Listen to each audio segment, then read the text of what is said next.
এক ডাক্তারকে জিজ্ঞেস করেছিলাম, রিটায়ার্ড হয়ে গেছেন, বিসিএস ক্যাডার, আবার ডক্টর, এরপরে ডাক্তার, এরপরে রিটায়ার্ড পারসন, তো রোগী দেখেন কিভাবে? কিভাবে রোগী দেখি দেখেন? আমি বললাম ছোট্ট একটা দোয়া আছে, রোগীর কাছে গিয়ে বলতে হয়, লা বাসা তাহুরুন ইনশাল্লাহ। দোয়া আছে না একটা ছোট্ট? আমরা তো দোয়া টোয়া কখনো পড়ি না, ওই বিপি নিজে একটু চেপে চেপে দেখি, আর কিছু বলেন না। বড় দোয়াটা বাদ দিলাম, আজিবিল বাস রব্বান নাস, এটা না বাদই দিলাম। ছোট্ট একটা দোয়া, লা বাসা তাহুরুন ইনশাল্লাহ, না কোনোদিন পড়েননি। একটা দোয়া আছে, রাসূলুল্লাহ সাল্লাল্লাহু আলাইহি ওয়াসাল্লাম বলছেন, আসআলাল্লাহুল আযীম রব্বাল আরশিল আযীম আইয়াশফিয়াক। রাসূল সাল্লাল্লাহু আলাইহি ওয়াসাল্লাম বলছেন, যদি কোনো রোগীর কাছে গিয়ে কেউ এই দোয়া পড়ে, আল্লাহ রব্বুল আলামিন অবশ্যই তাকে এই রোগ থেকে মুক্তি দান করবেন।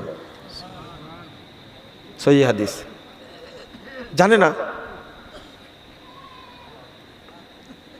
বলেন কুনুতটা বলেন তো, কিসের কুনুত?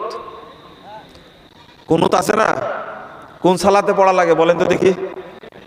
বেতের সালাতে। বলছে আমি বেতের পড়ি কিন্তু কুনুত পড়ি না কোনোদিন। আচ্ছা ঠিক আছে, আপনি জানাজার দোয়া দুইটা পড়েন। ওটা ইমামের কাজ, আমার কাজ এটা? হাসছেন কেন? এখানে সবাইকে জানাজার দোয়া মুখস্থ আছে? ভেতরে কোন মুখস্থ আছে?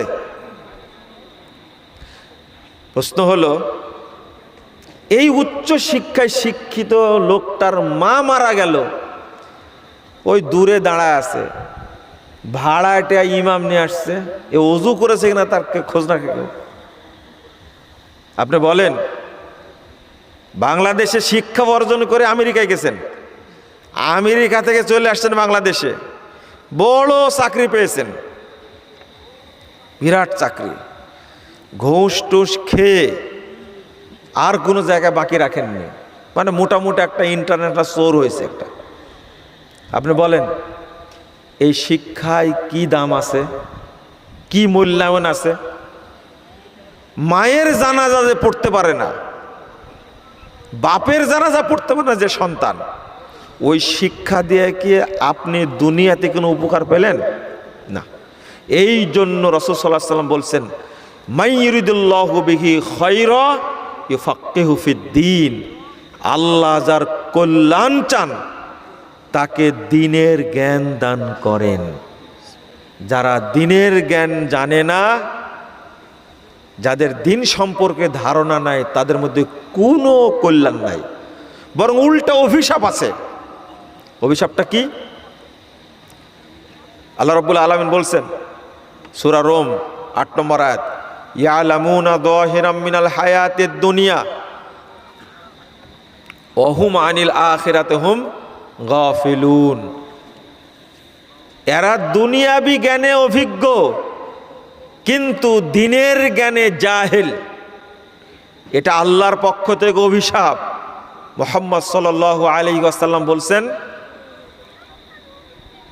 ইন্নাল্লাহা ইউবগিযু কুল্লা আলিমিন বিদ-দুনিয়া জাহিলিন বিল আখিরা। ওই সমস্ত লোকের উপরে আল্লাহ অভিশাপ নাজিল করেন, লানত করেন, যে সমস্ত লোক দুনিয়াবি জ্ঞানে অভিজ্ঞ, প্রাজ্ঞ, বিজ্ঞ কিন্তু দ্বীনের জ্ঞানে জাহেল, এরা আল্লাহর পক্ষ থেকে অভিশপ্ত। অভিশাপ করার, লানত করার, গজব বর্ষণ করার দায়িত্ব কে নিয়েছে? জোরে বলেন তো, কে নিয়েছে? কে নিয়েছেন? আল্লাহ বলছেন, আল্লাহ গজব নাজিল করেন।